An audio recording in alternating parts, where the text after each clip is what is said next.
There are things that can be done in the world, things that should be done in the world that only you can do. And that if you don't do them, they won't happen. That's a high vision. That's a high calling. By the way, that's true of our country. Our country will be less if you don't take on the obligations of citizenship. This country can be greater. It can be more with you as part of it. And it won't be what it could be without you. We need you. Yeah, well, I think that's true, is that to the degree that each person is unique, and each person is unique to a great degree, then each person has something to bring into the world that only they could bring into it. That's a heavy load for each person to bear too, because it turns out that it isn't true that nothing you do matters. What's true is that everything you do matters a lot more than you think, and you should get the hell at it now. When people do abdicate their responsibility en masse, which is what you saw in, well, Nazi Germany, what you saw in totalitarian Soviet Union and in Mao's China, that things turn into hell very, very rapidly.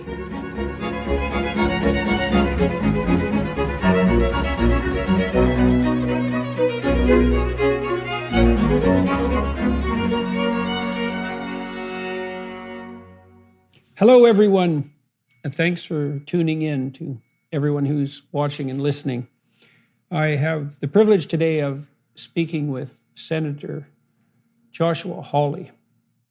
Republican Joshua Hawley is a lawyer who has served as the junior United States Senator from Missouri since 2019. From 2017 to now 2019, Senator Hawley was the 42nd Attorney General of Missouri. He graduated from Stanford in 2002, completed a postgraduate internship at St. Paul's School in London from 2002 to 2003, and then attended law school at Yale, graduating in 2006. He was a law clerk to 10th Circuit Judge Michael W. McConnell and Chief Justice John Roberts from 2006 to 2008, and worked as a lawyer in private practice from 2008 to 2011. Senator Hawley also served as an associate professor at the University of Missouri School of Law, where he taught constitutional law. And he served as a faculty member of the conservative Blackstone Legal Fellowship. He's known as a powerful and upcoming voice on the social conservative front. Welcome, Senator Hawley. Thanks very much for agreeing to speak with me today. Thanks for having me. Yeah, my pleasure. My pleasure. I think we might as well dive right into the political, although we're going to get into the philosophical and perhaps the theological, arguably, as the conversation progresses. And so we're recording this mid-October. The midterms are coming up in the U.S. This is a crucial election in many ways. What do you see happening on the midterm front? Well, I think that the Republicans are going to retake the House. I think we're going to retake the Senate as well. We're at a 50-50 balance right now in the United States Senate. It's actually, Jordan, the longest 50-50 split in the United States Senate in history, in American history. I think that's going to come to an end here in a few weeks. I predict Republicans will take back majorities in both houses. And then in many ways, the really difficult work for Republicans and conservatives is going to begin, which is A, to stop this deeply unpopular and I would argue deeply destructive agenda of the radical left, which has taken over the Biden administration. But then also we're going to have to start to put forward an alternative agenda. And that's something I think conservatives need to give a lot of thought to. I'm not sure that we've given it enough thought as a party, as a group, and it's going to be very pressing, I think. Yeah, well, the conservatives are always pilloried by the left as reactionary. And I think the reason for that is, well, first of all, the right, the conservatives, do react to the excesses of the left constantly as the left nibbles away like piranhas at the entire structure of the society. But I think conservatives are often set back on their heels on the vision front too, because it's not that easy to articulate a defense of, let's say, axiomatic presumptions. You know, I've often thought if you approach someone who's conservative and you say something like, justify marriage, it's easy to render the person so assaulted, let's say, inarticulate, because, well, we've basically agreed that marriage is a good thing for some tens of thousands of years, and it's not that easy to formulate a visionary defense of institutions that, in some sense, you might think that everybody takes for granted in terms of their value. And so I see this on the conservative front. It's not easy at all. I've talked to conservatives all over Europe and Canada and the US. It's not easy at all for them to formulate a vision, that particularly one that's attractive to young people. So what do you think beckons on that front for conservatives? Well, I think that what we're seeing right now, what's at play in this election, really is the sort of fundamental foundations of American culture. Jordan, I think what's driving American politics is culture and its society. And if you look at what the left is doing in our country, in the United States, the left is attacking the foundations of American culture and the foundations of American society. It's really a campaign of political nihilism. And what they're saying is that America is systemically unjust, systemically oppressive, systemically evil.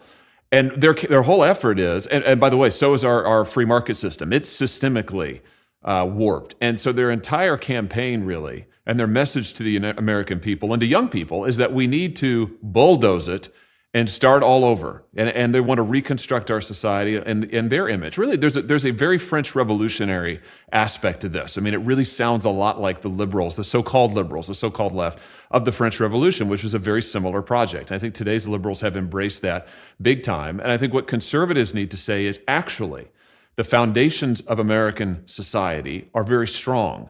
The dignity of the common person, that's what our country is built on. The dignity of the ordinary working man and woman, that still is the foundation of this country.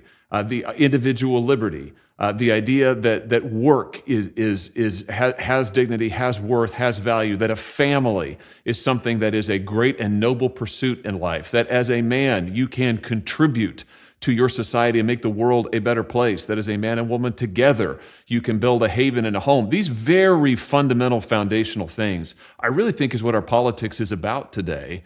And the left no longer believes those things. And I think that for conservatives, it's not just about we need to improve the economy, although we do, because the left is destroying the American economy, especially for working people. But it's really more fundamentally that we've got to preserve the foundations of our culture that allows people to thrive and flourish and find liberty. Big government continues to spend borrowed money, inflation continues to swell, dragging down our economy, and the stock market has entered bear territory. So what's your plan? Are your assets diversified? I'm Philip Patrick, precious metals specialist for the Birch Gold Group. For nearly 20 years, we've helped Americans diversify into gold, and we can help you too. Did you know you can own physical gold and silver in a tax-sheltered account? We can help you transfer an IRA or 401k tied to stocks into an IRA in gold. If you're skeptical about the trajectory of the economy in the US dollar, then text Jordan to 989898. Birch Gold Group will send you a free info kit on securing your savings with gold. With thousands of satisfied customers, 5-star reviews, and an A+ rating with the Better Business Bureau, we take precious metals seriously. Text Jordan to 989898 for your free info kit. Well, you know, the idea that the U.S. is somehow systemically racist in its essence is a accusation that's really troublesome to me, because I don't just think that it's merely a lie. I think it's an anti-truth. Like most lies are lies that are sort of like truth, but a little bit, they have the details are modified here and there so that people can get away with whatever they're lying about. But now and then you hear a lie so egregious that it couldn't be farther from the truth. And so what I find mysterious about all this is the credibility of the claim. So we could give the devil his due, and we could say every institutional structure ever generated by human beings has a corrupt element, and it's corrupted by, let's say, the desire for narcissistic power on behalf of the people who occupy the structure. And since time immemorial, it's been necessary for human beings to keep an eye on their institutions so they don't become entirely corrupt. But to point out that institutions can tend towards corruption, let's say, as a consequence of the inappropriate expression of power, is a very different thing than to say that the institutions themselves are built on something approximating exploitation. And then when I look at the Anglo-American tradition, let's say, which the U.S. firmly sits in the middle of, obviously, what I see is the manifestation of the only great society in human history that's been essentially anti-slavery. And so the spirit that produced, well, both Great Britain in its democratic manifestation, and then out of that, the United States. The spirit that's produced that and the autonomy that's part and parcel of that is exactly the spirit that's fought against the status quo of slavery, which is something approximating human universal. And so I find it so utterly preposterous that this insistence has been put forward that in its essence, the American enterprise is somehow racist and oppressive, even though it might be contaminated with that, as all systems are. So I don't understand why this has become so acceptable to people. Maybe you can expand on that. Well, I think that a couple of things. I mean, the first is that there's a big difference, and you're getting at it, between thinking of the founding of the United States, let's say, as in 1776, which is indeed when the country was founded with the Declaration of Independence, and 1619, which is what the American left now says with their infamous 1619 project. Why did they pick that date? Because that's the date that the slave trade began to be practiced at scale on the North American continent. So now if you think that 1619 was the true founding of the United States, what you're saying is the country is founded on the principle of oppression. The country is founded on the idea of exploiting some people so that other people can get ahead. And that's what America is. Now, if you think that's what America is, most fundamentally, then you probably think that America needs to be fundamentally changed and reformed and overhauled from top to bottom. And that would explain the left's program, because that's what they're arguing for today. Well, but if that is America in its fundament, then why isn't there still slavery? Because look, this is the crucial issue here, because look, slavery isn't a mystery. The idea that might makes right, and that if I can compel you to do things that you wouldn't otherwise do using force, that's been a governing principle of many societies as far back as we can look in the past. And then recently, there's been some societies who have more or less managed to escape from that temptation, and certainly the Western democracies are first and foremost among those countries, and maybe the US and Great Britain first and foremost among those. And so if it's the case that the US was founded on the principle of enslavement, then why did slavery disappear? What's the explanation coming from the left for that? Yes, and I think, Jordan, that you've laid the finger on the problem with that worldview. I mean, I think that what they would probably say is that, well, you had a far-sighted vanguard that realized that the fundamental tenets of American society were terribly mistaken. And so in order to correct, in order to end the oppression, you have to then introduce something that is in many ways fundamentally anti-American. This is the point. If you think that America was founded in 1619, founded on oppression, then the only way to get rid of the oppression is to do something that is contrary to America's traditions. I would argue, by contrast, if you believe that the country was founded truly in 1776 upon the principle that all men and women are endowed with unalienable rights, in Jefferson's phrase, from their creator, well, then you have something quite different. And then we get to what you were just saying a moment ago. Then the story of American history becomes the story to realize that principle. And of course, in the face of injustice, certainly in the face of backsliding, if you like, but is always pushing forward towards that principle.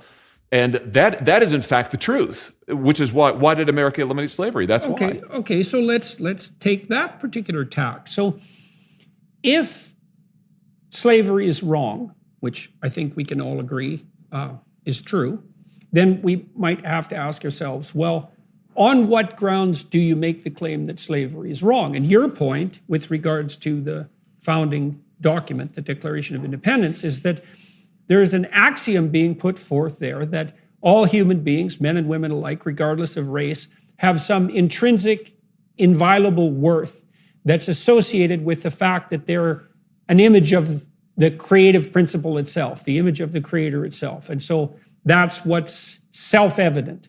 And so it's the consequence of that self-evidence that the moral claim that slavery is in fact wrong can be put forth. And so that's where the impetus comes from. So if you're opposing that idea and you say, well, no, the US is based on an alternative anti-slavery principle, and that's generated by this vanguard, What's the basis for the derivation of the anti-slavery principle that hypothetically motivates the vanguard? Where did that come from? Because I think that's completely historically inaccurate.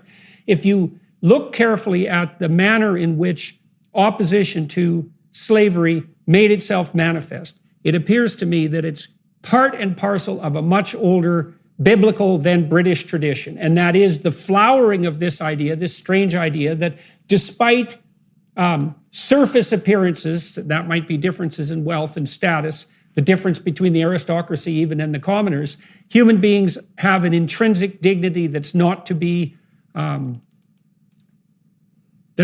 trifled with, certainly not economically. And that's the spirit that manifested the rise of democracy in Great Britain, and also the spirit that animated the formation of the US.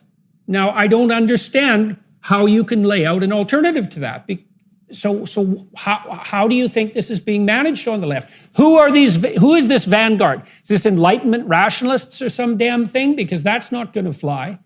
Yeah, no, I think that is what they believe. I think they think that they have true. Listen, I think just to take a step back, you mentioned the Bible. I'm glad that you did, because I would make the strong claim that I know is controversial in many quarters of the elite today, in many quarters of the educational establishment in America and elsewhere, that actually the American tradition of individual liberty, the American tradition of self-government, of individual dignity, really runs back to what I would call the revolution of the Bible. It goes all the way back to the tradition that comes to us through Jerusalem and Athens, that says that in fact we are created in the image of a creator. Every person has inherent dignity and worth. That was a revolutionary concept, as you know, in the ancient world. Incredibly disruptive.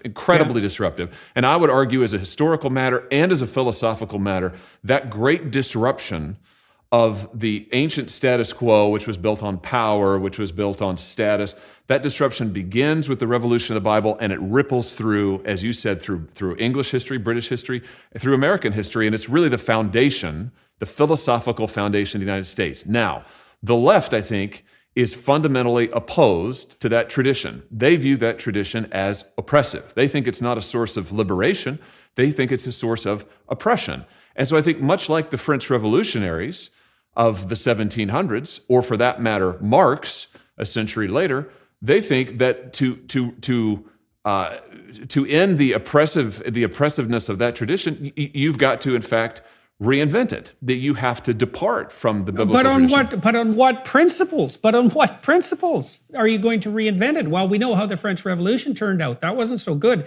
I mean, you make these new principles out of whole cloth, and you start with the axiomatic presupposition, for example, that slavery is wrong, and that just floats in the air somehow. There's no ground underneath that. This is what I don't understand, is if the radicals on the left are so opposed to the imposition of arbitrary power, let's say in its ultimate form, that being slavery, then they are standing for something like the intrinsic dignity of the individual. And that principle, as far as I can tell, as you just laid out, is a biblical principle. That's where it came from. And I don't see I don't understand how that can be disputed. I mean, you see that, for example, in the book of Exodus, with the insistence that there's something intrinsically wrong with the slavery of people who should be free, even if they don't want to be free, because the Israelites aren't necessarily that happy about being freed, is that there's something intrinsically wrong with slavery itself. And I think the intrinsic wrong of slavery is something like violation of the principle of the intrinsic divine worth of each individual. And that is a biblical presupposition, obviously. So I still can't get a grip on why that would be opposed if the opposition that's being generated is in fact opposition to slavery itself. Why would you go after the spirit that freed the slaves? I don't get that. I think it's a good question, and I don't know that I have the answer, since I don't hold to that worldview. But I think, Jordan, what it really comes down to is the left, whether we're talking about the left of the French Revolution or the left of today, and I do think that they share a fundamental animating spirit. I think the left sees any sort of authority higher than their own desires and their own will as fundamentally oppressive. So as soon as you mention the word God, that becomes a source of oppression. Oh, wait a minute. There's some higher standard than what I want to do with my life. There's some higher standard than my whims or passions. No. That's oppressive. I'm being oppressed. And so they almost see the individual as a self-sustaining, self-generating, self-originating entity. The problem with that is that if that's true, then on what basis are you going to claim that all individuals have equal dignity, that no one individual should oppress another, and that we should work together in a form of self-government and common liberty? I mean, it gets to the problem that you've been talking about. But I think it's the idea really of God, if we're coming right down to it. Oh, well, I was just thinking about the argument that can be laid forth on the conservative front with regards to a vision that might be attractive, let's say, to young people. Because one of the things that I've noticed on my tours, in particular, talking to young people about the meaning that can be derived from life that can sustain you through tragedy, is that that's not found in an atomistic, subjectively defined liberalism. And there's an interesting clinical element to this. So we know that thoughts that are associated with self-consciousness are statistically indistinguishable from experiences of negative emotion. So it's literally the case that the more you think about yourself, the more unhappy you are. Unhappy, anxious, grief-stricken, frustrated, disappointed, hurt. And so then you think, well, where do people find the meaning that helps them abide through tragedy and turn their attention away from themselves? And the answer is, well, we don't even have to introduce God into the picture at the moment. You say, well, you find a fair bit of that sustaining meaning through reciprocal relationships. You want to have an intimate relationship of some duration, or it's just a series of short-term, psychopathically narcissistic pit stops, which don't seem to do anyone any good. So you want to have an intimate relationship of some duration. You probably want to have a family, at least to have some contact with your parents and your siblings, and perhaps even children, if you dare to do that. Likely you need some friends. You probably need something approximating a job or a career. You have to be nested inside a series of superordinate social structures in order to be a functioning individual at all. And so I think conservatives can offer a rejoinder to the liberals and say, you are assuming that individual autonomy is a higher good only because for centuries the individual was so ensconced in superordinate social community by default that you could just ignore that existed. And now we can't do that anymore because people are so fractionated that they're abandoning, marriage, they're abandoning family, they're abandoning friendship, I suppose, in favor of its virtual alternative. And that's catastrophic. And I think young people know this. I agree with that. And I think that there's a message that young people want to hear, Jordan, which is that their lives can matter and that their sacrifices can matter, and that you find meaning in life not so much by what you gain, but by what you give up. It's not so much by what you accrue to yourself, but it's what you give away to other people. It's who you choose to serve, what you choose to spend your life on. And I think what modern liberalism tells people is demand your rights, demand entitlements, demand the fulfillment of your desires. What conservatives should be saying is, go and find somebody to serve. Go and find something greater than yourself to be part of. Go and give your life to something. And as you do, you'll find that you are able to make the world around you a better place. And you don't do that by again, accruing things to yourself. You don't do that by piling up more rights. You do that by giving yourself away, in a sense, which is, I think, a very fundamental truth that every husband knows, every father knows. And I think that that's something that young people want to hear. They want to be called to something greater than themselves. And liberalism just doesn't offer that. Liberalism is at the end of the day, it's a cult of satisfying your own desire, whatever it may be today, and it leaves people fundamentally alone, adrift, and isolated. Well, that what you mentioned, that it satisfies the liberal ethos, satisfies what you want today or what you want at this moment. And that also makes it shallow in a non-sustainable way, because I think that if you treat yourself properly, which might be part of a more mature liberal ethos, let's say, then you're not a prisoner of each momentary whim. And the reason for that is that all that happens if you are that is that you betray yourself. And so we know, for example, that psychopaths who are motivated by power and very manipulative and who are in it for the gratification of their own whims do very badly across any reasonable length of time. They're completely incapable of learning from experience, technically. And what that means is they constantly betray themselves. And so if you're pursuing an impulse of hedonism, then to hell with you tomorrow, fundamentally. And next week and next year, you continue to do things that are pleasurable or escapist in the moment, but all it does is drive you downhill across time. Because you should treat yourself as a community that extends across time. And I do think that young people are cottoning onto this in a major way. And it is something that conservatives can lay out in great detail. And this idea about giving, even if you do want the best for yourself in some higher sense, let's say, yourself across time, it's clearly the case that the most effective way to achieve that is to be unbelievably useful and generous to other people. Because there are a lot of other people. And so if you're interacting with them in a manner that is, let's say, self-sacrificing in a reciprocal manner and generous, then they're going to want to interact with you.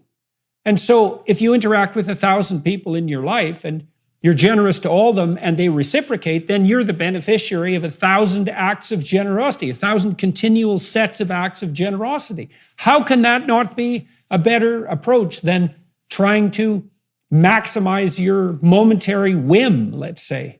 I think that's exactly right. And I think that today, in our contemporary culture in the United States, at least, Jordan, today, because of the rise of technology, big tech, social media, the problem is not that young people feel that they can't, that they're too enmeshed in community, that there are too many people who care about them. It's not that they feel smothered; it's that they feel totally isolated because they're losing face-to-face contact with friends. They're losing meaningful relationships. I mean, they feel isolated, they feel alone, they feel alienated. And we know this is true because if you look at the statistics, what people tell pollsters in terms of the feeling of isolation, what we see from treatment of depression, what we see from suicide in the United States, suicide rates in the United States among, unfortunately, all demographics, but particularly young people, particularly young men, are rising to levels that we haven't seen in the country really ever.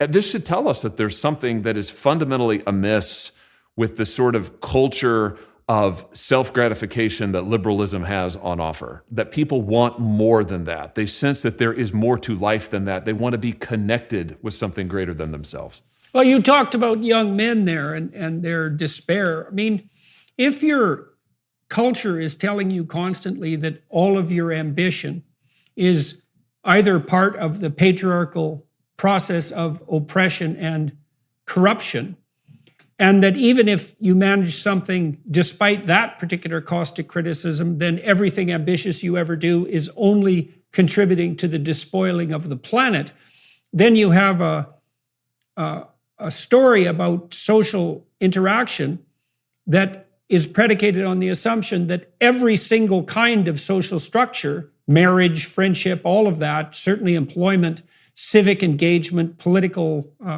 endeavor, that's nothing but the manifestation of the brute will to power. It's no wonder that would make you cynical, especially if you're actually ethical, because you might think, well, I don't want to be corrupt and I don't want to be a corrupt despoiler, so I just won't do anything.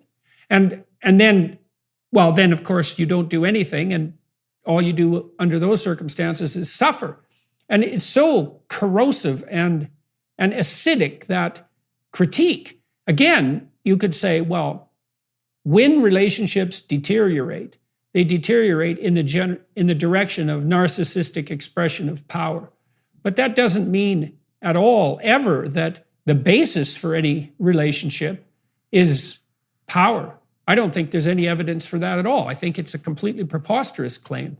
And my worry is that what the modern left leaves us with, Jordan, is really nothing more than the narcissistic expression of power. My worry is that as the left's program has come to take root, as they've attacked these cultural institutions like the family, like the church, even the local neighborhood, as they have attacked the very idea of finding your life in sacrifice and service to others. What are we left with?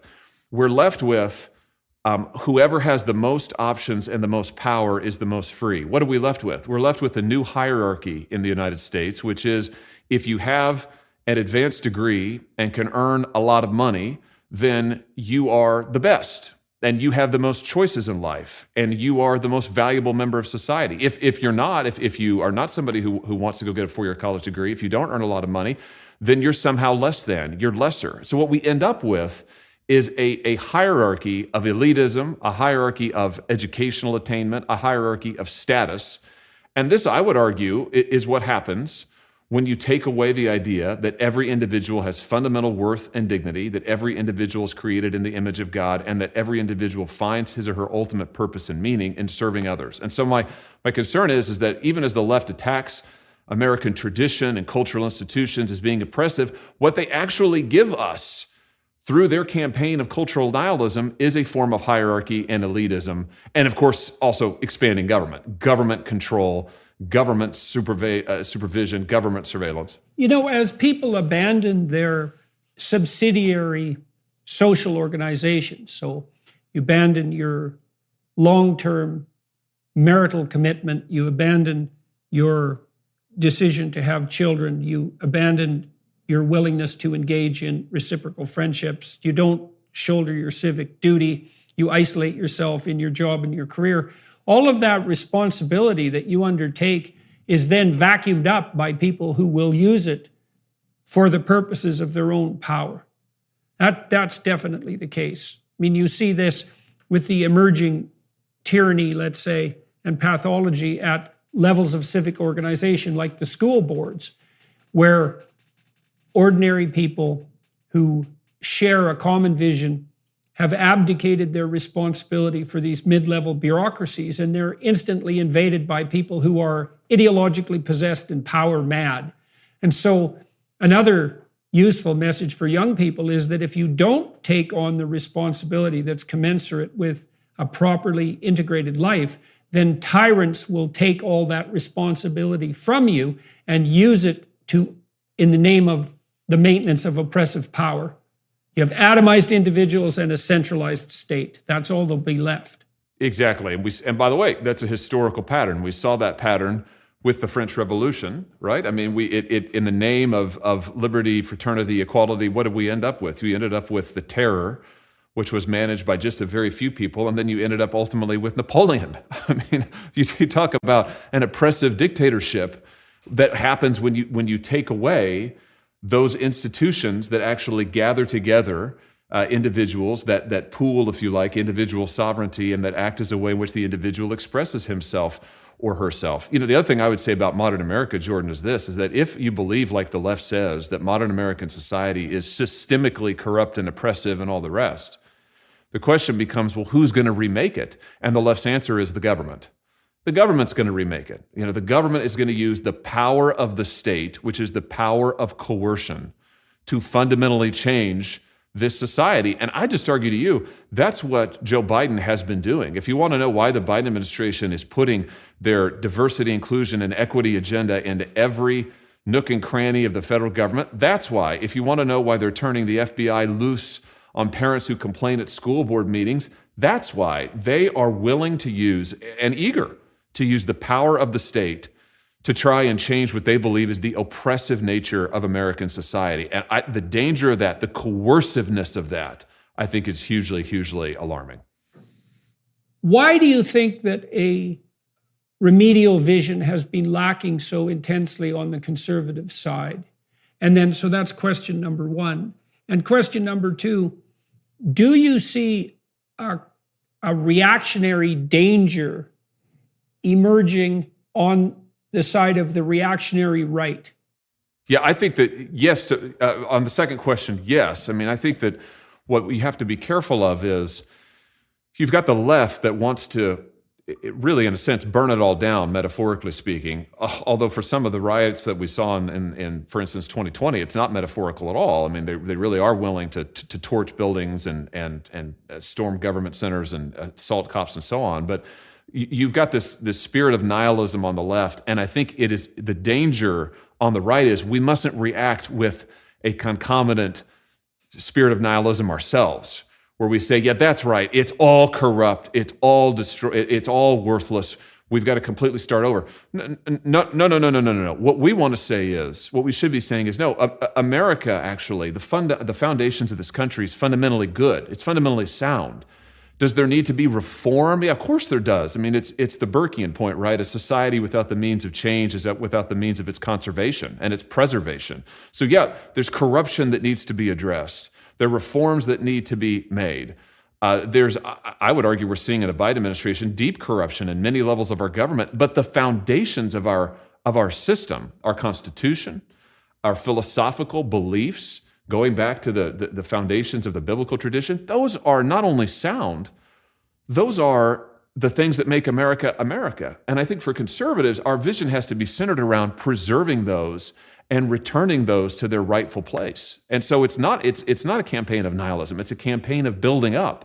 It's a campaign of saying that, listen, we Americans are proud of thinking that we're the greatest country in the history of the world. I think that. And if you believe that, then you've got to put forward an agenda that's about returning and strengthening the foundations of America's strength. And I think that's what conservatives should be for. We've got to resist the siren song of saying, yeah, we'll join the left and just burn it all down. That, I think, is dangerous. This is one of the things that has been perturbing me about and we could talk again about the midterms and maybe about the 2024 presidential election.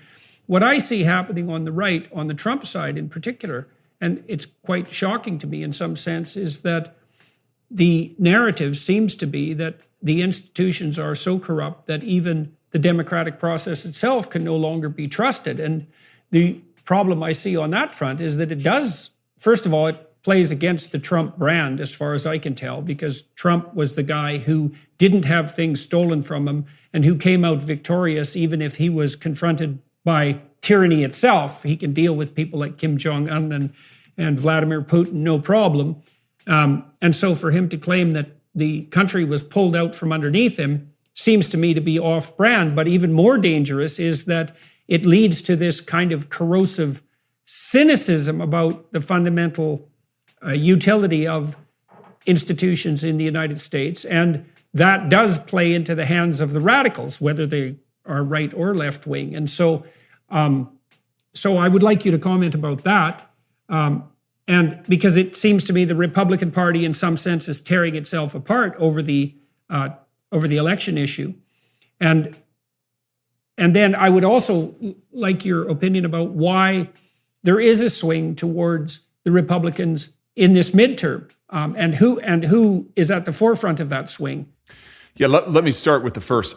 I think that as I talk to conservative voters, I represent the state of Missouri, as you said at the beginning, and as I talk to folks at home, the thing that concerns me most, and where I think the spirit we have to guard against, is when people say, I am so upset and I am so distraught over what's happening in our country, I just don't think it's worth it anymore. I don't think that what I do anymore matters. I don't think my vote matters anymore.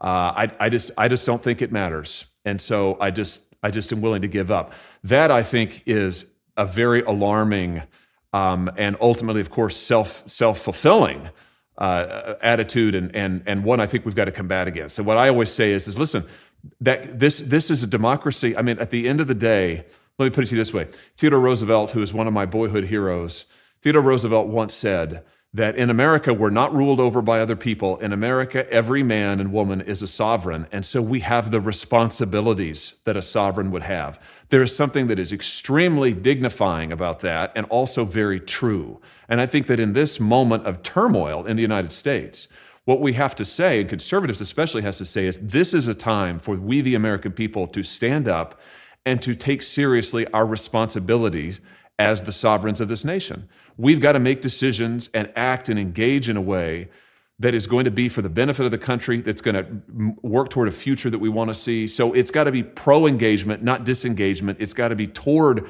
reforming our institutions, not destroying them.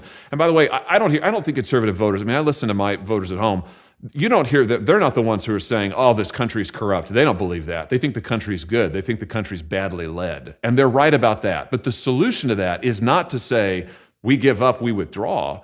The solution to that is to press in and to say, we're going to make change. We're going to engage in the democratic process. We're going to go forward. And I think that that's key. The second thing about the midterms, I was struck, Jordan, recently. I read something by a Democratic pollster, a guy who's a really sharp guy, and his name is David Shore, and I'm sure he would not like me praising him because it's probably terrible for his reputation. But he's a liberal. Let's be very clear about this, a political liberal. But he's a very smart analyst, worked for President Obama, former President Obama. And something that he said recently really caught my attention because I think it's right. He says that everywhere around the industrialized world, the so-called developed world, and every country in which the left party has emphasized cultural and social change, cultural and social critique, much as the left in America has. In fact, and everywhere where they've elevated this idea that the foundations of Western society are fundamentally oppressive and illegitimate, in every single instance, the working people of the country have moved towards the right. Why is that? Because the working people of the country don't believe that. The working people of the country want to preserve their culture and their liberties. They don't want it taken from them and reformed. So what does that have to do with the midterms? I think why are Republicans benefiting from the swing away from Biden? It's because Joe Biden is out there saying in word and deed that American society needs to be overhauled. And I think that the people of this country, and I keep saying working people, is in contrast to the more educated elite, because the educated elite, as the products of our educational system, elite educational system, they increasingly are part of. They take the left liberal view, but I think the working people of this country, they say no. My family, I believe in family, church. Synagogue, I believe in those things. I want my neighborhood to be safe. I want my kids to be taught in school to love America, not to hate America. I want them to be taught that individual liberty is good, not fundamentally oppressive. And they see these things, they say, I'm going to vote for somebody who will keep my family safe, who will preserve these institutions, and who will give me a shot to make something of myself in life. And I think if the Republicans in this country can open their eyes and understand that's why voters are coming to them, then we can begin to craft an agenda that responds to that. If they think that voters are coming to them for just about any other reason, I think they're not paying attention. Yeah, well, you're seeing this swing to a more conservative ethos in all sorts of places, all at the same time. It's happened in Italy. It looks like it's going to happen in France. It happened in Sweden, of all places. And now with the flip in the midterms, it looks like it's happening in the US. And so this is an opportunity for conservatives to put forward an alternative vision, and one that seems to be focused on responsibility. Strikes me as the right rejoinder to the left's constant clamoring about rights. Because the thing is, rights are always obtained at the expense of someone else in some sense if you only concentrate on rights, because every person's rights is the collective's responsibility, let's say, or each individual's responsibility. And the other issue that you brought up is something like the dignity of work and service. And if it's all about your rights and not about your responsibility, and the meaning in your life is actually attendant on the responsibility, then all that clamoring for rights just makes your life devoid of any purposeful meaning. And that strikes me as highly probable, given that most purpose is equivalent in some sense to self-sacrifice. To have a purpose is to go do something, right? Not just to sit around and wait in some sense for some kind of instantaneous trivial gratification, but to strive forward for something worth attaining. And that is always in the domain of responsibility. And I think that the left and the right, when it comes to the subject of rights, I think the left and the right have a fundamentally different view about rights. The right says that what the Declaration of Independence says is true, that our rights come to us by virtue of the fact that we're made in the image of God. Our rights come to us because they are given by God. And our rights, by the way, point us toward our responsibilities. We have rights, that open up to us fields of action where we're supposed to serve. We have the right to follow our conscience, for example. What is that really? Well, that says that we're obligated to follow the truth, and that as we understand the truth, what was it Lincoln said? I will follow the right as God gives me to see the right. It is a right, but it is also a responsibility. That's the right's view, our view, conservatives' view of responsibility, of rights rather. The left's view is, well, actually, rights are entitlements that come to you from the state. And so, therefore, the state needs to expand its power for you to have more rights. And the problem with that, Jordan, is that the real message to individuals is you're weak and in need of help from the state. You're fundamentally weak. The state needs to help you by giving you all of these things, by taking care of you, by giving you these rights. The conservative message needs to be, you're not weak. You are strong. You have the capacity in yourself to do something, to change the world, to contribute to society. And let's get up and do it. Let's go do something together. Let's get up there and actually give ourselves to a cause greater than ourselves. And I think you look at that difference, it's a very fundamental one, and it results in a very different program for America. Do you want to strengthen people to go dive into their responsibilities, to shoulder more responsibility, to be able to do more on their own? Or do you want government to take care of them while government, by the way, fundamentally reforms society? Yeah, well, I suppose it depends on whether or not you think that people are victims or citizens. And if they're victims, then they have to have their oppression remediated, and it would require a central authority to manage that. And of course, that should be the alarm bell right there. It's, well, why in the world are you going to trust a centralizing authority when you have every reason not to?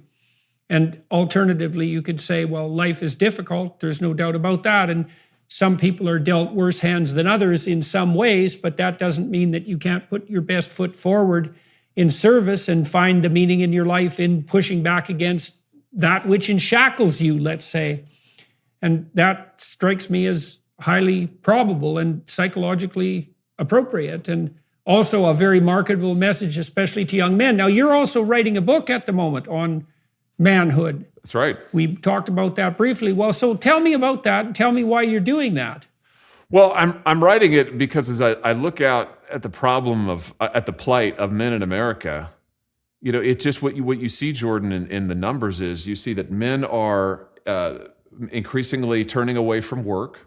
They're increasingly turning away from education. Let's take some numbers. Since 1965 in the United States, there are 500% more men who are able-bodied men, I should stipulate, able-bodied men of working age who are out of the labor force. That means not even trying to look for a job. 500% more now than there were in 1965. That is an astounding number. You look at the number of men who are pursuing education, both high school education and higher education. It's collapsing.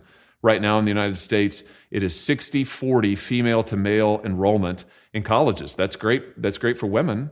But for men... Well, it's great for women unless they're looking for a man, in which case it's not so great. A marriageable partner. That's right. I've heard recent statistics suggesting that when the ratio of men to women goes lower than 65-35, women to men lower than 65-35, the women stop going to college too.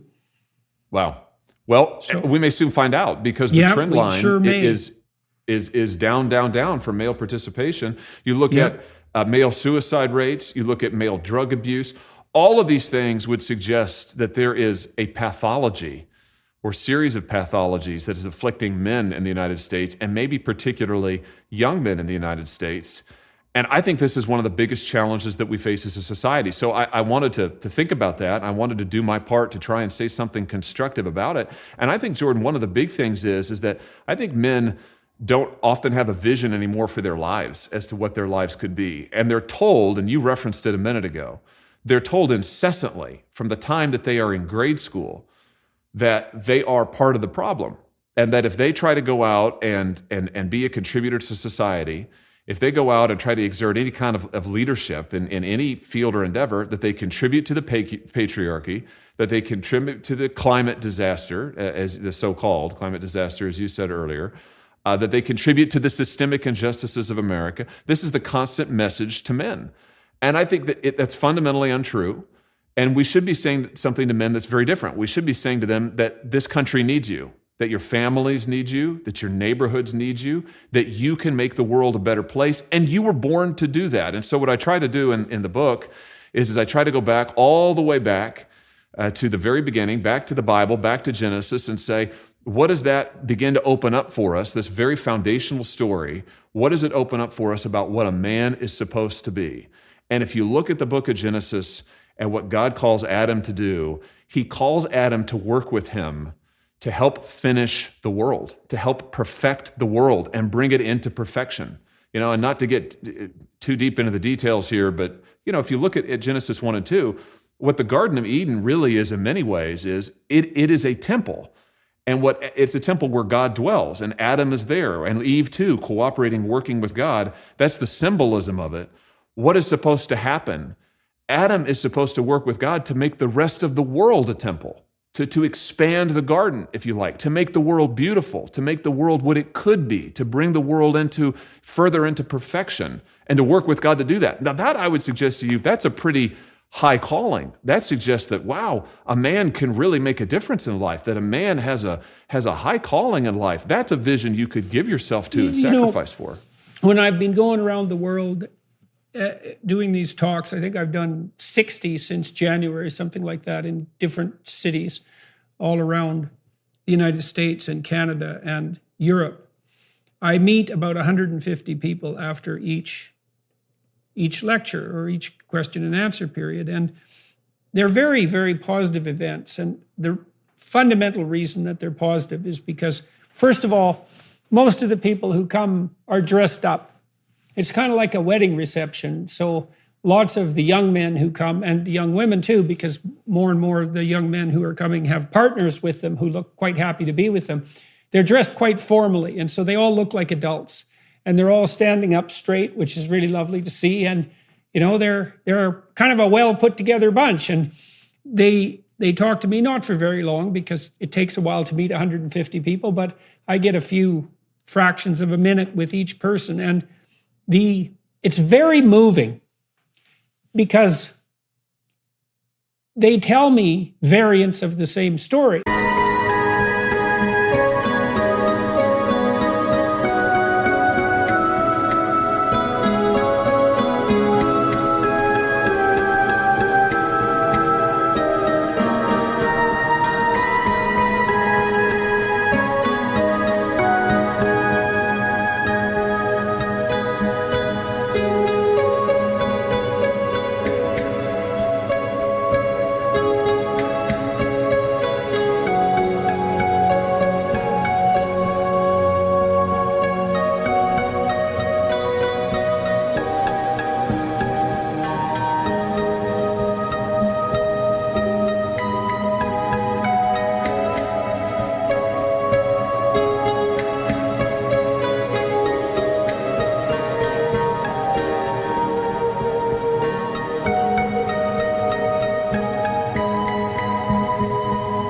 Which is something like, I've been listening to your lectures for 5 or 6 years, and I wasn't doing very well back then. I was pretty nihilistic. I didn't think there was much point to my life. I wasn't really, pursuing my education or working. I didn't have a partner. Things looked pretty bleak for me. And then I decided I was going to put some effort into it, and straighten up a bit and stop lying. That's a big one. I was going to start telling the truth, and I was going to start shouldering my responsibility, and I was going to try to get a partner and be someone for that partner and start a family and so forth. And you know what? It's really working. Things are so much better for me that I can hardly believe it. And then, if their partner's there, she's usually pretty happy with the whole situation too. And often they're getting engaged, or they've just got married, or they have had their first child because now they've decided to have children. I can meet all these people who are getting a life, and it's so heartening that that's why my wife and I continue to do it and travel around the world. And what's so sad about this, as far as I'm concerned, is that these young men didn't need that much encouragement to get out there and get at it. They just needed some encouragement, or at least maybe they needed at least one person who wasn't actively telling them every second that every single shred of ambition they might manifest is nothing but the pathology that drives tyranny and the raping force that destroys the planet. Yes. So yep. enough of that, man. Really, like enough of that. Agreed. I think we need to send a fundamentally different message, which is that their lives, look, the world will not be what it could be without them. I think that's the Right. I think that's the message. That's By the way, I right. think that's the message of the Bible. I think that's the message of American history. It's that the world, there are things that can be done in the world, things that should be done in the world that only you can do. And that if you don't do them, they won't happen. And the world and the people around it, your family, your spouse, your children, they will be impoverished if you don't shoulder the responsibility that you can shoulder. That's a high vision. That's a high calling. By the way, that's true of our country. Our country will be less if you don't take on the obligations of citizenship. This country can be greater. It can be more with you as part of it. And it won't be what it could be without you. We need you. And I think that is the message men need to hear. Yeah, well, I think that's true, is that to the degree that each person is unique, and each person is unique to a great degree, then each person has something to bring into the world that only they could bring into it. And that's literally the case. And I do believe that that's part and parcel of the idea that human beings are made in the image of God. Is God is presented in the biblical corpus as the fundamental creative force of reality itself. And that's echoed inside of us. And so if we don't bring forth what is within us, then there's a lack in the structure of reality. And that lack produces undue pain and misery and suffering. And so it is the case that each person needs to shoulder the responsibility for improving the garden, you might say, as you pointed out earlier, or working towards the perfectibility of existence itself. And that's a heavy load for each person to bear too, because it turns out that it isn't true that nothing you do matters. What's true is that everything you do matters a lot more than you think, and you should get the hell at it now, because or else, in some sense. You know, the other thing we know as a consequence of having blundered our way through the entire 20th century is that when people do abdicate their responsibility en masse, which is what you saw in, well, Nazi Germany, what you saw in totalitarian Soviet Union and in Mao's China, that things turn into hell very, very rapidly. Yeah, that's right. And this goes back to a point that you've made, Jordan, that I think is exactly right, and I think is just deeply true, is that we can either be moving the world to be more like what it should be, we can make it a little bit more like heaven, or we can make it more like hell. And we're going to do one or the other. And so if we abdicate if men abdicate their responsibilities, if they create a vacuum, then you've got to expect that malign forces will come into that vacuum and will do terrible things, which is what we saw in the 20th century. On the other hand, if men will shoulder their responsibility and be faithful husbands, faithful fathers, strong workers, and by the way, these don't have to be dramatic things. I mean, I think that our world is so ordered that even small things, even small acts of faithfulness, small acts of sacrifice, small acts of constructive work have huge effects over time in our own lives and in the lives of people around. So it's not as if you don't have to go cure cancer in order to make a difference. They're only small if you're blind. All those. There's nothing that's done right is small. So really, and I really believe that's the case. In the therapeutic process, when you're working with someone as a behavioral therapist, you almost always help them initiate small transformations. But first of all, that small transformation often means a reversal of direction. And a reversal of direction isn't small. It couldn't be more different to go 180 degrees in the opposite direction. That's a big change. And just because you start small doesn't mean you end up going slow, especially if the consequence is that with each victory you accrue in the new direction, the next step is more likely to occur and in a larger manner. You get that power law starting to kick in so that you don't improve linearly, you improve exponentially once you start moving forward. And so I think the smallness of right action is only a consequence of a kind of an inappropriate perspective that assumes that the local and daily is minimally important when there's no evidence for that at all. I mean, you can think about this way to some degree. The most intense relationships that you're going to have in your life are local. the relationship you have with your wife and with your child. And you might think, well, that's only my child. It's not every child in the world. It's only my wife. It's not every woman in the world. But that local focus has an intensity that is truly indicative of its significance, I would say. And so that's another reason why conservatives can help people put the local back in a superordinate position. It's like, it isn't only that your family matters. It's that your family matters more than anything else. And that's appropriate. It's not that you're abdicating your social responsibility that way, as you're manifesting your true social responsibility through your intense engagement with the local. And that might mean you're a dishwasher, so you get the hell out of bed and you show up to work 15 minutes early so the restaurant can run properly. And that's not trivial.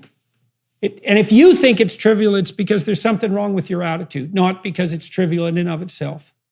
And I think that that presenting men with a vision, again, young men in particular, with a vision that says that, yeah, even those things, getting to work early, doing something kind for somebody, being faithful to your partner, those things can literally change the fabric of the universe. You're working on the fabric of the world in doing these things, and you are making the world more of what it could be.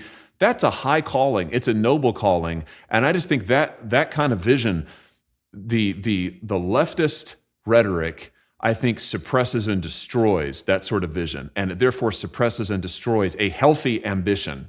And instead what it substitutes is a desire just to fulfill momentary pleasure, to indulge momentary whims. And I think that's what you see unfortunately, a lot of young men doing. And there's one other aspect to this, Jordan, that gets to more of a policy issue that I think conservatives in a political sense need to address. In this country, in the United States, a lot of men who don't have an advanced college degree or a four-year college degree, their economic prospects in terms of the kind of job that they can get, in terms of their ability to support a family, are severely diminished and have been getting worse over decades. Conservatives, if they're going to call men to responsibility, and we should, if they're going to say that we need you, we've also at the same time got to say we need to have a society and an economy that provides you with productive work on which you can sustain a family, that there is a legitimate shot for you to go out there, get a job, get married, have a family, and sustain them if you will work hard and apply yourself. And conservatives need to be about crafting that kind of an economy. And I worry, Jordan, that part of what's happened in the last 30 and 40 years is we've increasingly had an economy that's in the United States has become hyper-globalized, that works for a small set of people.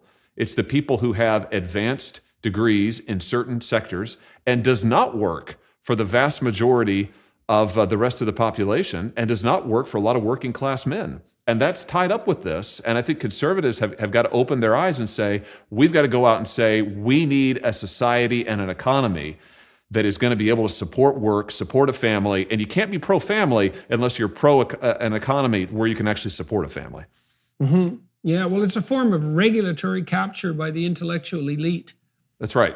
That's right. And also, the globalist agenda, which is really an elite project. It's a project of people who don't believe in nations, who don't believe in the local community, who don't believe in local traditions.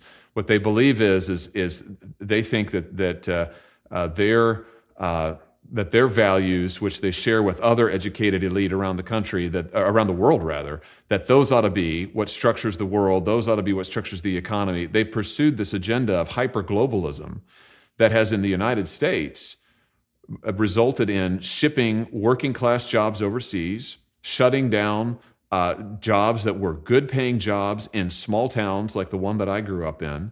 And it has really decimated not just the economic fortunes of many, many men and women too, but it has also badly damaged the social fabric of this country. And so part of what I think conservatives in America need to do is we need to say, listen, we're going to be for an agenda that is unapologetically pro-American worker, unapologetically pro-work, and unapologetically for the kind of work that you can support a family on. And we've got to make some changes in order to do that. And what kind of changes do you think might need to be made at the political level in order, let's say that the goal was to foster a working man's commitment to his family and to his job and to the advancement of his career, let's say, through that job.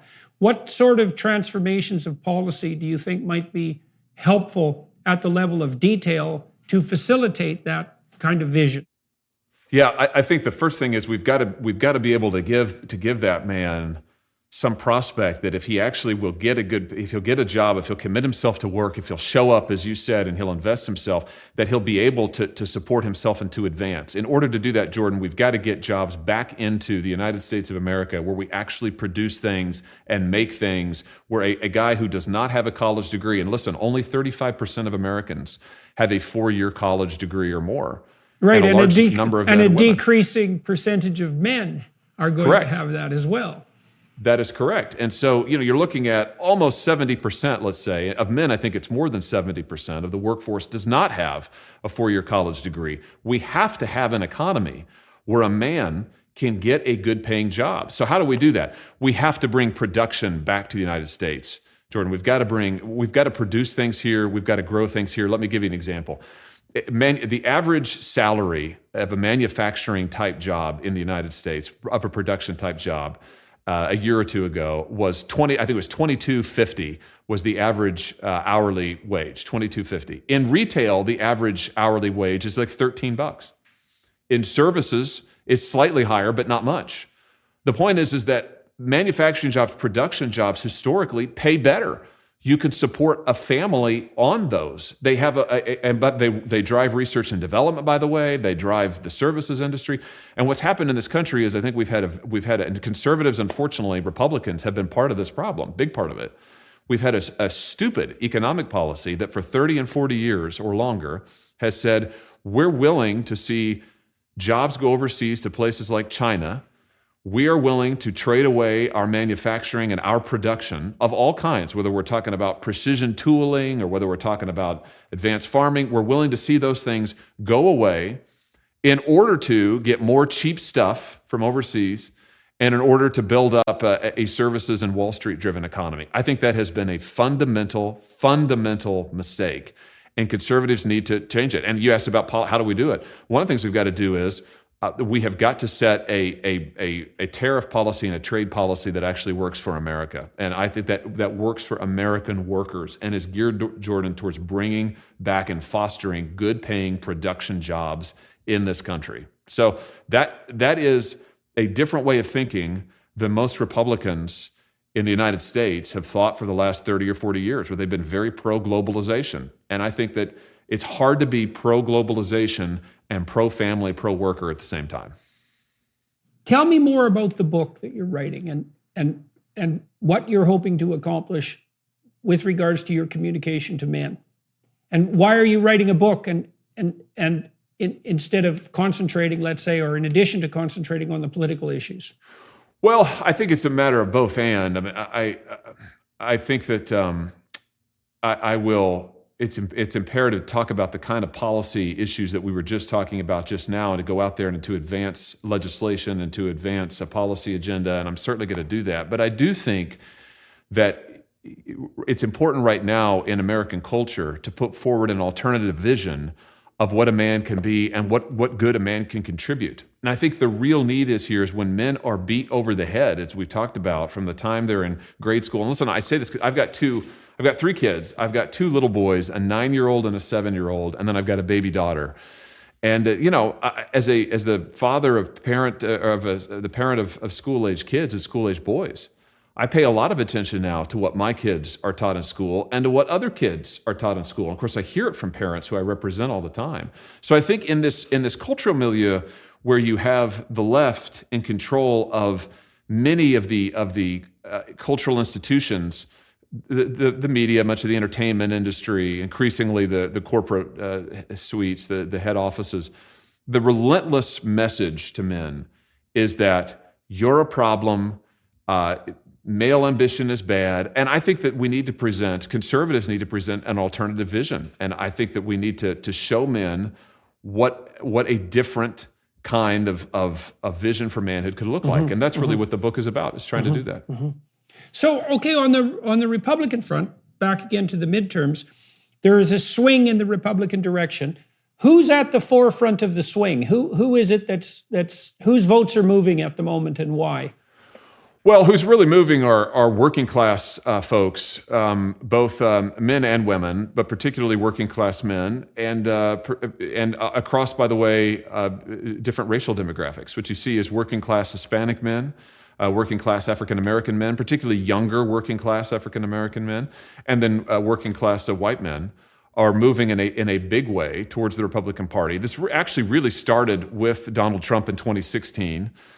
You saw an acceleration of it in 2020 with Trump among voters who were Hispanic working class voters and African American working class voters, again, especially men. And you see the same thing continuing and maybe even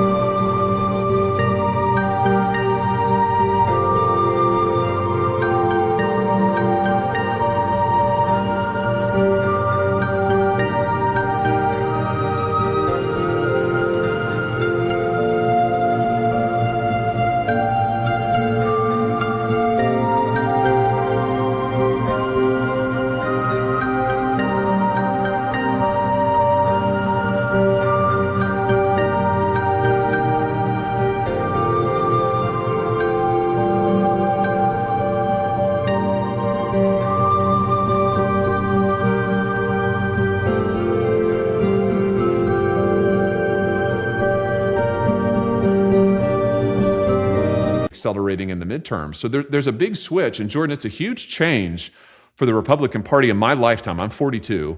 It's a big change in my lifetime where right now, increasingly, the base of the Republican Party in the United States is working class voters, blue collar voters, we often say in America. And that has not been the case for most of my lifetime. And I think right now what you're seeing is Republican leaders are having a hard time wrapping their heads around that. Right. You see this to a certain extent in Britain too. In Canada as well.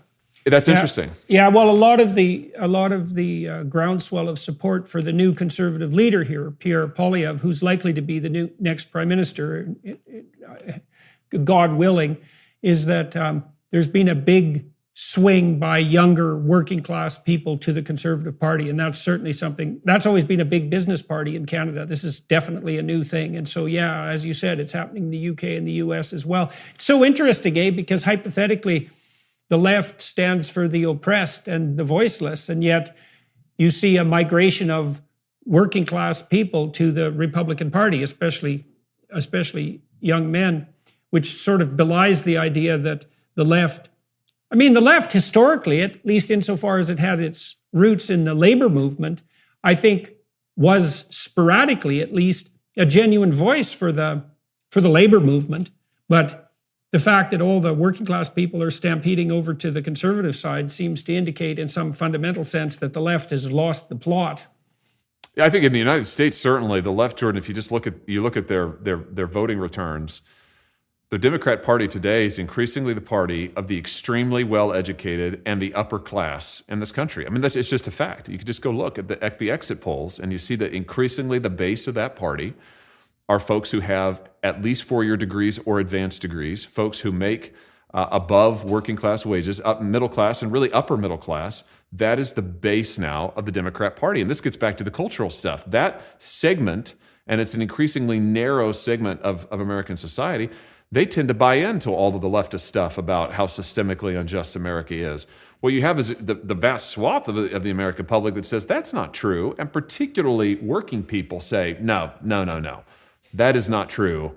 And by the way, if you destroy the family, and if you destroy the community, and you destroy the local church, the local synagogue, you're going to destroy all of my opportunities in life. And if you keep shipping my jobs overseas, you're going to destroy my economic opportunity in life. And I think that is the new sort of center of the Republican Party, needs to be the Republican Party in the United States. But the real challenge for us, Jordan, is wrapping our heads around that and getting a set of policies that responds to the reality of where voters are. And you mentioned big business a second ago. My own view is that the Republican Party, particularly in the last 20 years, has been too enthralled to big business. Big business is in many ways an increasingly malign force in America. Listen, I'm a free market guy. I'm a capitalist. I believe in robust competition, but I don't really believe in monopoly. In fact, I don't believe in monopoly at all. And I believe increasingly many of these businesses in the United States, huge multinational corporations, they have monopoly status. They're also woke, and so they're pushing an agenda of economic control and an agenda of social control at the same time. Republicans, I think, need to go out and say no to both of those things. Mm-hmm. Yeah, well, that's a very fascist combination: economic control and social political control at the same time. And so, what do you think's driven the emergence of these larger scale collusionary monopolies? Well, I think a couple of things.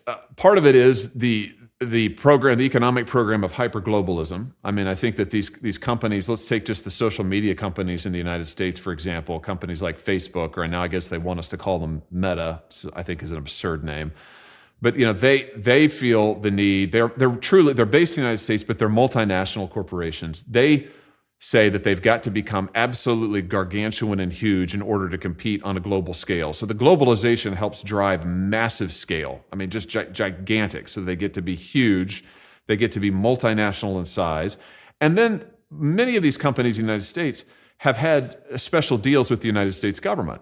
And when it comes to the social media companies, the social media companies benefit from special exemptions under American law that no other company does. And so we treat them differently. They've been given special exemptions that are worth billions to them, Jordan, a year since the 1990s. So this combination of government favoritism along with globalization, I think, has led to increasing monopolization. And that's not been good for anybody. It's been bad for competition. It's been bad for innovation.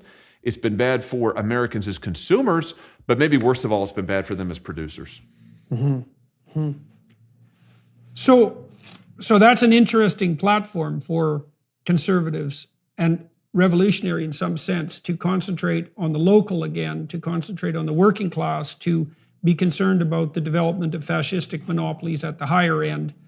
It's an interesting, when I talk to Poilievre, or watched Poilievre's campaigning in Canada, it's so interesting watching his rallies, because they look to me like working class rallies that were characteristic of the labor movement in the 1970s. It's the same people attending. And I think it is this concentration on the local that is driving that, rather than concentration on big business, let's say. And so that is an opportunity for conservatives in the US to capture that massive base of 70%, you said, who are fundamentally working class in orientation, by actually serving their needs properly. And since the entire infrastructure of Western culture depends in some ways on the integrity of the working class in some fundamental manner, then that seems to be good policy all around.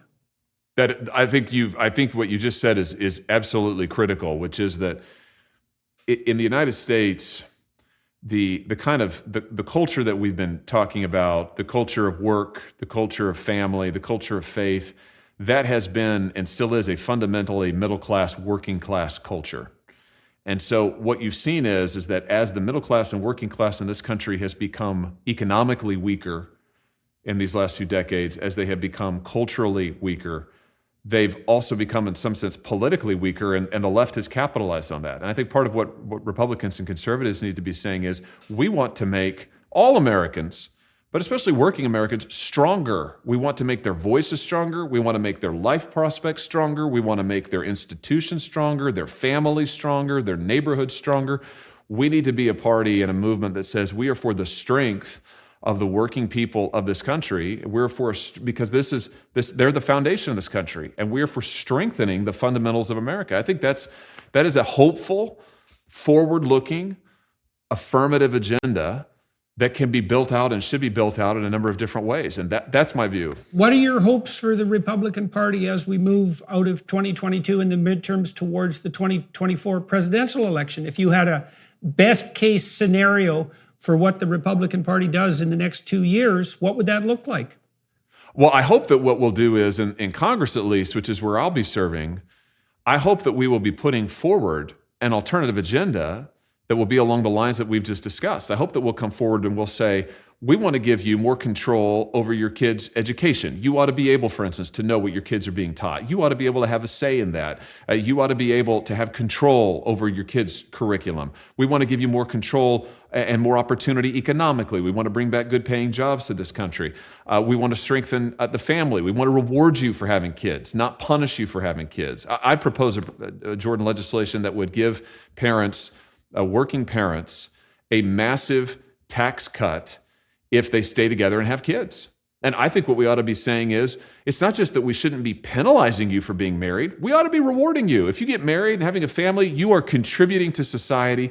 You ought to get the benefit of that. We should be explicitly rewarding that and strengthening families, strengthening marriage, strengthening kids.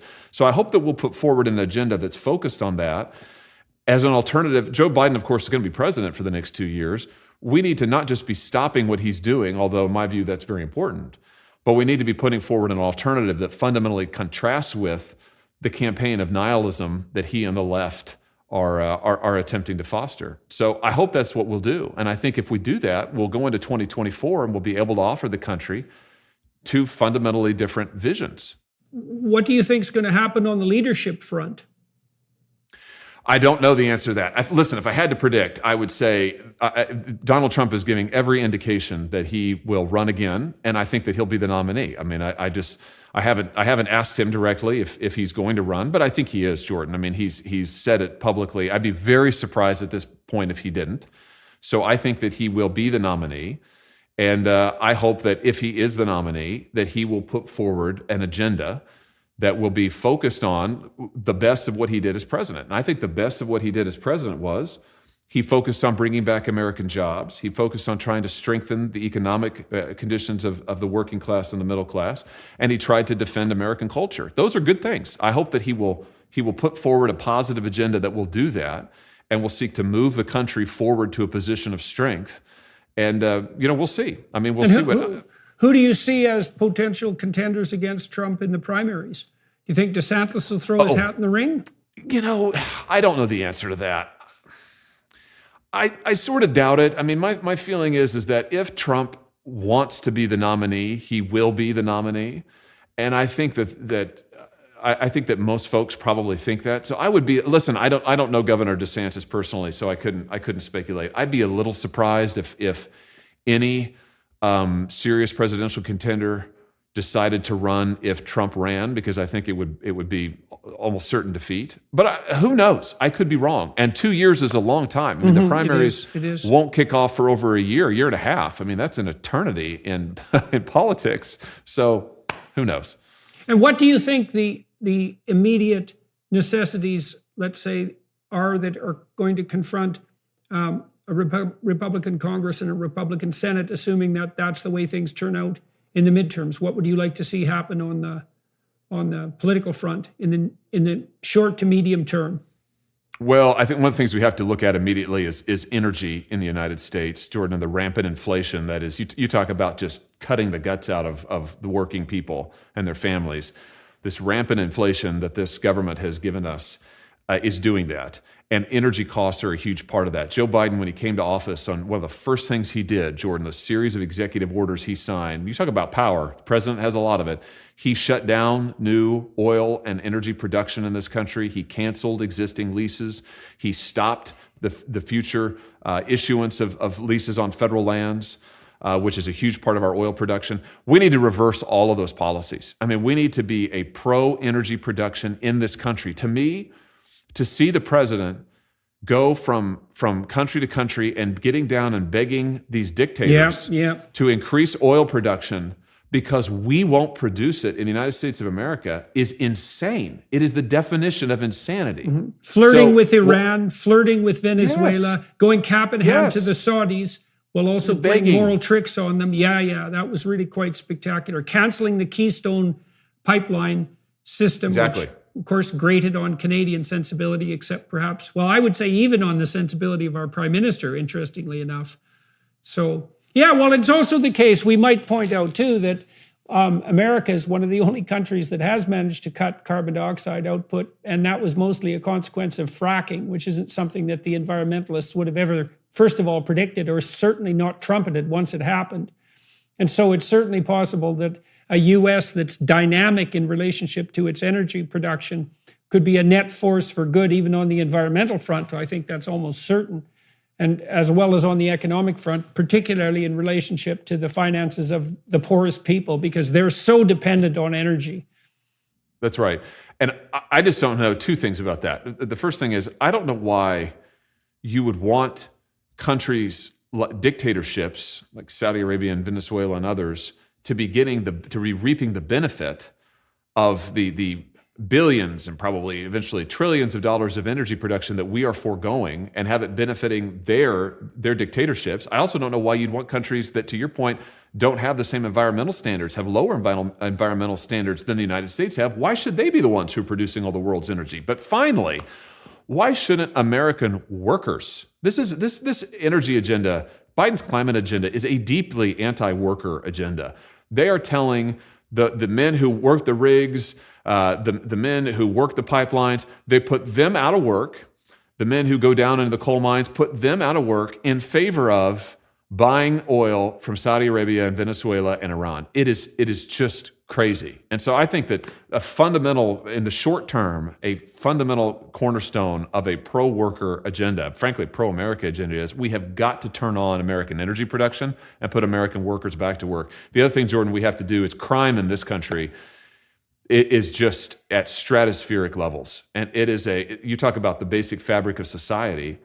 If a mom can't send her kids out to go, get a gallon of milk at the local gas station, if they can't go wait for the bus on the corner and not be afraid they're going to get shot at, you have a problem. And that's increasingly where we are in many cities today in America. We have got to restore some basic respect for the rule of law. And that's not hard. Listen, I'm a former prosecutor. That means you prosecute criminals, you put them behind bars, and you reward those who follow the law. And we've got to start doing that. And why isn't Joe Biden doing it? It's because, once again, they think that the criminal justice system is systemically racist, and therefore we shouldn't prosecute criminals, that there's something wrong with that. Well, there isn't something wrong with that. There's something good about punishing those who do wrong, rewarding those who do right. And I think a basic thing Republicans have got to do is we have got to say we're going to get serious about crime and restore some basic safety to families in this country.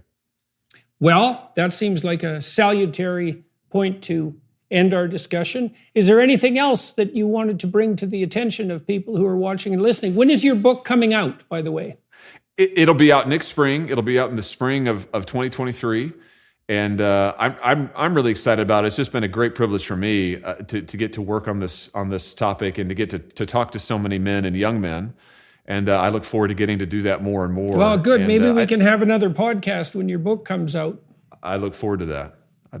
Yeah, it'd be good to talk maybe jointly with someone like Warren Farrell and dive deep into that particular set of issues. So, well, thank you very much for talking with me today. I hope we continue to stay in touch. I'll be in touch with you on some of the other issues that we discussed, and appreciate very much your candor and your willingness to talk to me today. And everyone who's watching and listening, your attention is always appreciated. And I hope you found today's discussion useful and maybe even optimistic and hopeful, at least on the American front. It'd be lovely to see the U.S. thrive mightily over the next few years, especially on the energy front, in a world that's increasingly in dire straits because of utterly foolish and preposterous energy policies. And so you may have done a bad job in the United States, but you haven't done as terrible a job as most countries have. So that's something. Hello, everyone. I would encourage you to continue listening to my conversation with my guest on dailywireplus.com.